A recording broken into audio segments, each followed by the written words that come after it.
নাসরিন, বরিশাল মহানগর বিএনপির সিনিয়র যুগ্ম আহ্বায়ক। জুলাই শহীদ দিবস 2026 আজকের এই জেলা প্রশাসন কর্তৃক আলোচনা সভার সম্মানিত সভাপতি, প্রধান অতিথি এবং আজকে যাদের নিয়ে এই আলোচনা সভা সেই জুলাই যোদ্ধাদের আমি আমার মহানগর বিএনপির পক্ষ থেকে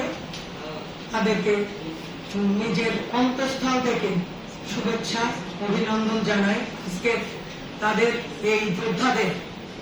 এবং আমি প্রথমেই স্মরণ করতে চাই আজকের জুলাইয়ে যারা শহীদ হয়েছেন এবং যারা এখনো আহত জুলাই যোদ্ধা যাদের এখনো চিকিৎসা রয়েছে তারা যেন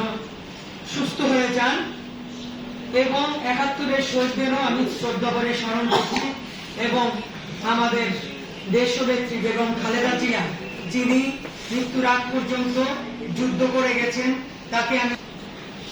স্মৃতিচারণে আমি বলতে চাই এই ১৬ জুলাই আমরা যুদ্ধ করেছি। সেদিন ছাত্র